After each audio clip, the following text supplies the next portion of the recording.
كل الظروف أصبحت مهيئة لإجراء مباراة المنتخب الوطني أمام نظيره المالي، موعد يواصل فيه أنصار الخضر حجز أماكنهم للوقوف على مدى جاهزية التشكيلة الوطنية للمباراة الفاصلة.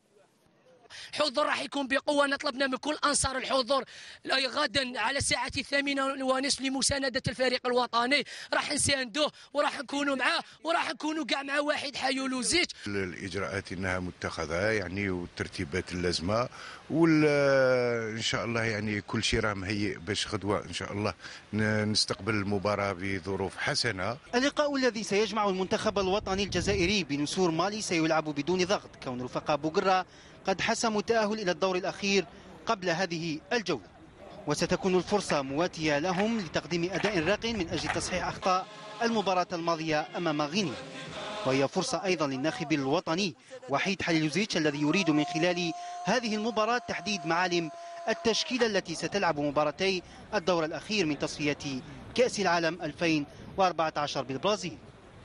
وللتذكير، الفريق الوطني الجزائري تأهل إلى الدور الأخير رفقة 9 منتخبات أثبتت جدارتها في التصفيات الماضية على غرار غانا، نيجيريا، كوت ديفوار والرأس الأخضر، التي ستكون بجانب الخضر في المستوى الأول، والتي تنتظرها مباريات قوية وحاسمة أمام منتخبات ستكون في المجموعة الثانية، وهي بوركينا فاسو، مصر، السنغال، إثيوبيا والكاميرون.